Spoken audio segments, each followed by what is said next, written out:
Project बनाना होता है, जब आपका इसका पूरा सिलेबस एंड हो जाता है तभी आपको इसका सर्टिफिकेट डिप्लोमा जो है मिलता है। अब उसके लिए ना एक पेड डोमेन इसमें डालना पड़ता है। देखो अभी हमारे ब्लॉग का नाम क्या है, जरा खुद ही मुझे पढ़ के बताएं। Recent technology dot blogspot.com। लेकिन अगर मैं एग्जैक्टली बात करूं, जैसे तो मैं अगर अपना डोमेन दिखाऊं तो देखें कैसे डॉट स्पेस करके प्रॉपर एक जेन्युइन डोमेन है।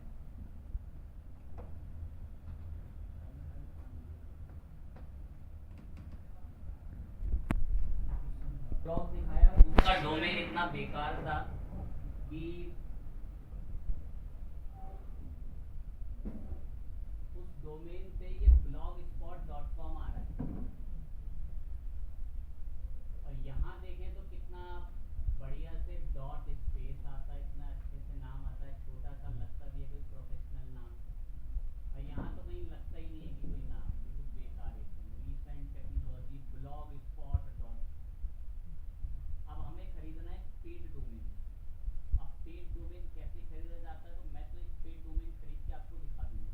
बाकी आप सभी को अपना सेल्फ खुद एक पेड डोमेन खरीद के अपना एक पर्सनल ब्लॉग बना के रखना है, क्योंकि खैर आप में से कोई भी नहीं बनाता है, बट फिर भी हमारा तो मतलब वो बता ही दें एटलीस्ट कैसे डोमेन वगैरह परचेज होता है।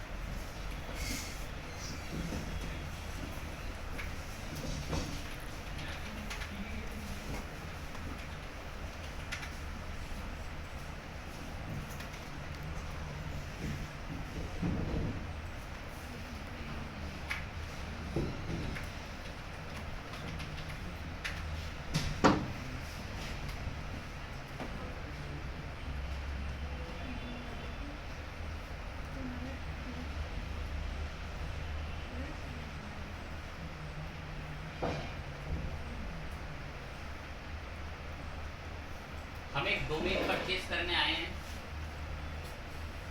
देखते हुए चलो कैसे परचेज करेंगे। मैं परचेज करूंगा ये डोमेन होस्टिंगर नाम की कंपनी से, जो कि सस्ते डोमेन देती है, लेकिन सर्वर बड़े बेकार देते हैं। एक तारीफ नहीं चाहता डोमेन क्या होता है। मैं यहाँ से गया डोमेन पे, मैं एक लाइन बोलूँगा बड़ी प्यारी, बच्चे को सर्टिफिकेट तक नहीं मिल पाता, ना डिप्लोमा मिल पाता, चाहे 1 ईयर वाले हो, चाहे शॉर्ट टर्म वाले हो, अगर कोई प्रोजेक्ट नहीं बनाता एक परचेज डोमेन पर, ठीक है। और मैं तो एग्जैक्ट लेवल पे जानता हूँ कि बच्चा इतना डोमेन वोमेन कुछ नहीं खरीद पाता, और उसको कोई सर्टिफिकेट डिप्लोमा मिल भी कहाँ पाता।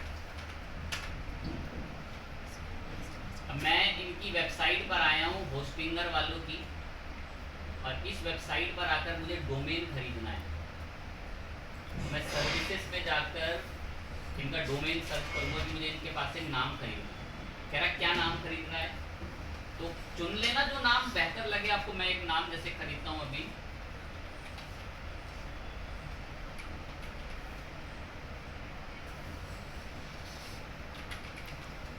Recent updates.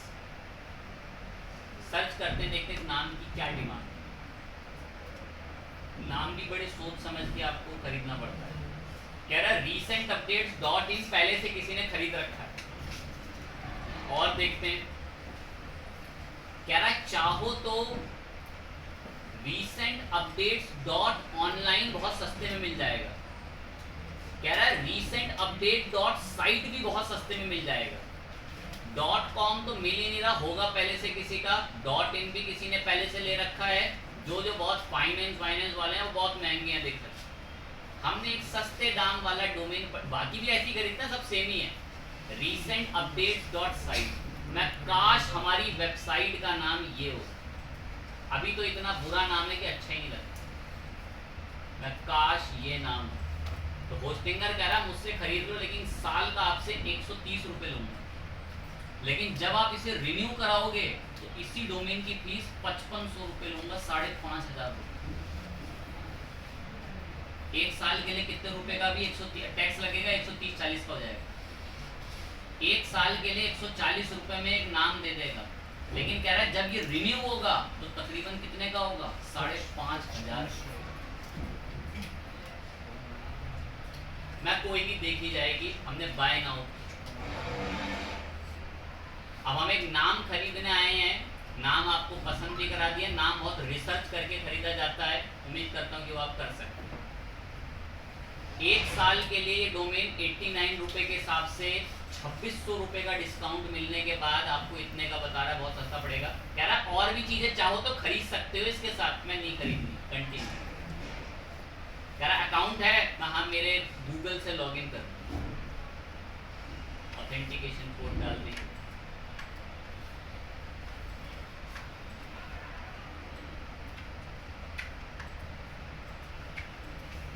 वेरीफाई कर दिया।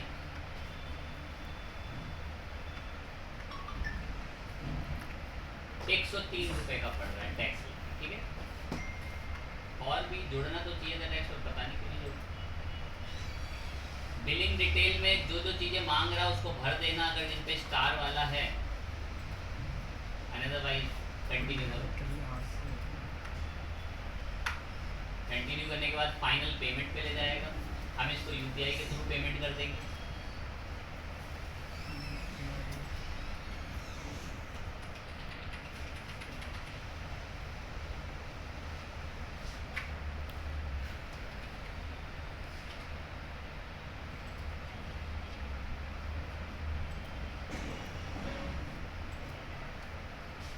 अब आप में से जब आप इसे पेमेंट करने जा रहे होगे, कह रहा है कि आपसे चार्ज तो हम 122 रुपये करेंगे, लेकिन हम आपके पास आपके जहां से भी पेमेंट करोगे ना उस पर 4200 रुपये का ऑटो पे लगा देंगे। मतलब ये कभी भी हमारे अकाउंट से कितने रुपए काट सकते हैं? 4200। और शर्त ये कि आपको ऑटो पे कैंसिल करना आता हो, जो कि मेरे को तो उम्मीद नहीं कि आप में से किसी को है नहीं आता होगा। दो एक आदमी को पता होगा कि ऑटो पे क्या सिस्टम होता है, नहीं पता तो हल्का फुल्का बोल देता हूँ। आप यूपीआई से कहीं पेमेंट कर दो और सेट कर दो ऑटो पे।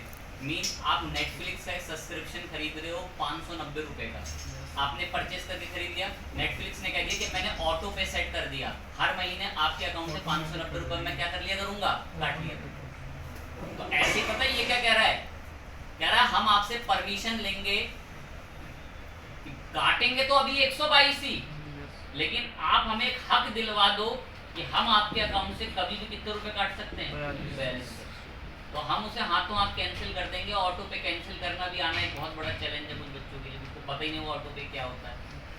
थोड़ा क्रिएटिव होना भी बच्चे का बहुत जरूरी है। कुछ का ऐसा कि मैं उनको फोन पे ले जाऊं, देखो बेटा ये है फोन पे, यहाँ आती है पेमेंट, यहाँ पे जाके करते हैं ऑटो पे को कैंसिल। कुछ का ऐसा हल है, क्या कर सकते हैं? कंटिन्यू करते हैं।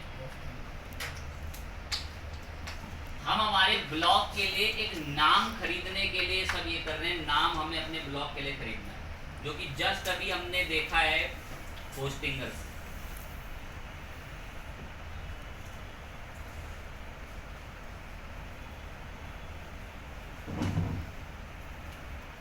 पेमेंट मैंने इनको सक्सेसफुल कर दी, थोड़ी सेकंड में अपने आप लोड होके सेट हो जाएगा। और फिर मैं अपने इसी अकाउंट से आकर यहाँ पर जो है वो ऑटो पे कैंसिल कर दूंगा।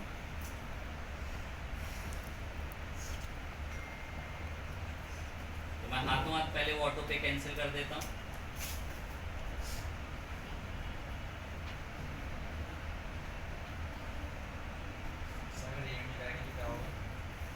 क्या नहीं करेंगे? कुछ नहीं होगा, कुछ भी नहीं करेंगे। भारत में नहीं, यहाँ इतना ज़्यादा डरा नहीं करो। यहाँ अपराध करने के बाद लोगों को जेल नहीं हो रही है, डोमेन के चक्कर में कुछ कर लोगे। सच्ची। और क्या है, देखते हो कैसे लोग फ्रॉड धोखाधड़ी करके जमानतें लेके घूमते रहते हैं। कानून इतना सुर है जिसकी कोई हद नहीं है। जजों का हाल देख लो, भी सुना होगा दिल्ली में एक जज के घर में कहीं आग लग गई तो वहाँ क्या जल रहे थे? नोट जल रहे थे, कहीं 5 या 12 कट्टों में भर के। तो उम्मीद कर सकते हो वो जज आपको अच्छा फैसला सुनाएगा?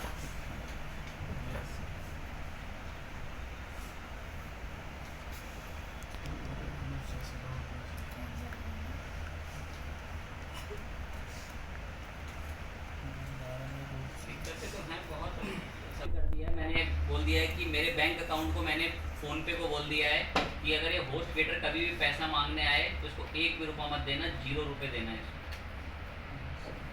Hostinger company. तो मैंने इसका ऑटो पे कैंसिल करके डिलीट कर दिया। ठीक है, बढ़िया चीज़ है सर, आपने डिलीट कर दिया, दिखा भी दिया सब कैसे हो रहा है, फाइन चीज़ है। अब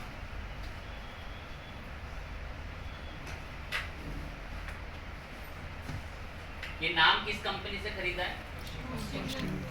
चलो अच्छी बात है। जब भी डिटेल विटेल मांगे ना आपसे तो बता देना उसको सारी चीज़ें, ठीक है। कॉन्टेक्ट नंबर वेरीफाई कर रहा है, मैं करा दूँ वेरीफाई इसको।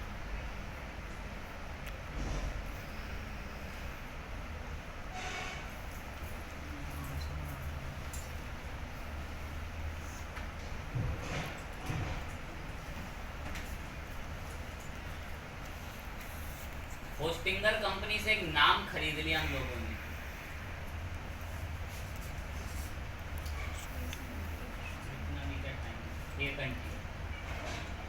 कह रहा है हमसे सर्वर क्यों नहीं खरीद रहे, हमसे वेबसाइट क्यों नहीं बनवा रहे, मैं मुझे नहीं बनवानी इसकी।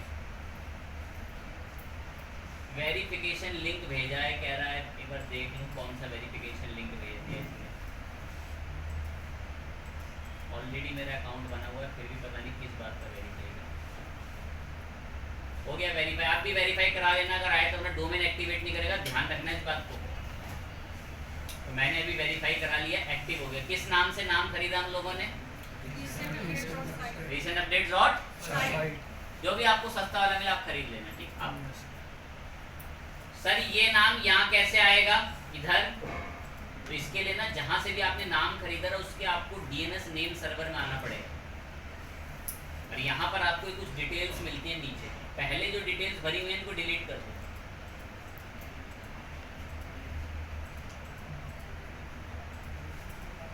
ये सारी डिटेल जो पहले की भरी हुई है इनको डिलीट कर लेना।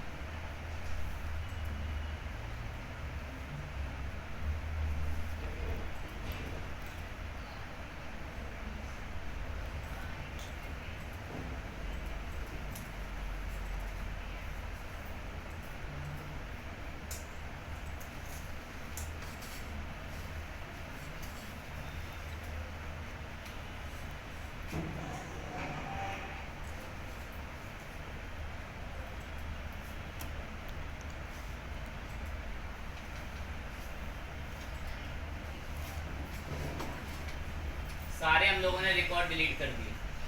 डिलीट करने के बाद देखो क्या करते हैं फिर, ये जो नाम है आपके डोमेन का, इस पर आ जाना। किस नाम से रख रखा है नाम आपने? किस नाम से आपके ब्लॉग का नाम? अब इस पर आ जाना अंदर डोमेन पर, इसके डीएनएस नेम सर्वर में जाना, यहाँ पर आकर रेडी रहना, और फिर अपने ब्लॉग की सेटिंग्स में जाना, इस वाले ब्लॉग की सेटिंग्स में। और यहाँ पर आकर ये बोलता है कस्टम डोमेन, कि आपके पास कोई कस्टम डोमेन है? मैंने बोला हाँ है, मैंने डोमेन लिया है। ये डोमेन मैंने यहाँ पे पेस्ट करा, www लगा के ये डोमेन मैंने यहाँ पर बताया, ये नाम मैंने कॉपी करके यहाँ पे बताया। कह रहा हमें विश्वास नहीं हो रहा आपका ये नाम है, कह रहा है ये कुछ मैं नीचे मैसेज दे रहा हूँ, इनको अपने जहाँ से आपने डोमेन खरीद रहा है वहाँ पेस्ट करके आ जाओ, कह रहा मान जाऊँगा आपका डोमेन। मैं ठीक है। एक तो ये नेम में www और ये गूगल होस्टेड सर्वर को ले जाना होता है कॉपी करके, और यहाँ पर सी नेम में पेस्ट करना होता है। नेम के अंदर आएगा www और टारगेट में आएगा ये लिंक, और इसको ऐड करना है। सर आपको कैसे पता चला नेम में www और ये आएगा? अरे लिखा हुआ है, नेम में क्या लिखना है और डेस्टिनेशन में क्या लिखना है, ये वाला। डेस्टिनेशन को बस यहाँ पे टारगेट बोल रहा है। अगला रिकॉर्ड ऐड करने के लिए आ जाना, सी नेम से बना के, कह रहा उसमें क्या ऐड करना है, तो इस वाले में नेम लिखा हुआ है, नेम ये ऐड होगा, ये जेड से लेकर आर। एक स्पेस भी कॉपी हो गया, दिक्कत आ जाएगी। टारगेट के अंदर ये आ जाएगा डेस्टिनेशन वाला, ये वाला लिंक। गूगल कह रहा है जब आप इनको पेस्ट करके आओगे ना तो मानूंगा तुम्हारा ये basically web blog add record करके। अभी सेव करूंगा, कम से कम 10-5 मिनट तक होता है कि यहाँ एरर ही आता रहेगा, तो मुझे 10-5 मिनट वेट तक करना पड़ता है, क्योंकि फ्रेश डोमेन होता है, अभी अभी इशू हुआ है, तो टाइम लगता है कंपनियों को कम्युनिकेट करके जोड़ने में। तो हो सकता है कि मैं सेव दबाऊँ और अभी एरर आएगा, लेकिन वो 10-15 मिनट 20 मिनट बाद जब आप करते हैं तो उसको सेव सेटिंग कर लेता है। अब देखो मेरे केस में एक बारी में सेटिंग सक्सेसफुली हो गई, लेकिन मैं आपको 100% का दावा दे रहा हूँ कि आपके केस में 20-20 बार सेव करने के बावजूद भी नहीं हो रहा होगा। फर्स्ट टाइम पर वो इशू आता है, उससे घबराना नहीं, 20 मिनट बाद फिर कर लेना, आधे घंटे बाद कर लेना, हो जाएगा सेव से। जैसे ही सेव हो जाएगा, अब अगर आप अब फिर इसको ऑन कर लेना, यहाँ से ऑन, ये ऑन कर लिया यहाँ से। अब आप कभी भी अपना ब्लॉग व्यू करोगे तो अब ये इस नाम की जगह इस नाम से खुलेगा। और ये तो सर अभी कनेक्ट होके खुला ही नहीं, तो भाई इसको कनेक्ट होने में आधा घंटा 1 घंटा लगता है इंटरनेशनली आने में, क्योंकि पूरे वर्ल्ड से खुलकर दिखेगी वो साइट। तो जब हम ये DNS रिकॉर्ड अपडेट करते हैं उसमें तकरीबन 24 घंटे का टाइम लगता है उसको अपडेट हो, लेकिन मुझे तो पता है 5-7 मिनट या 10 मिनट के अंदर अपडेट होकर रेडी हो जाएगा, तब तक हम वेट कर लेंगे। तो हमने कनेक्ट कर दिया, अभी टाइम लगेगा वो अपडेट होगा।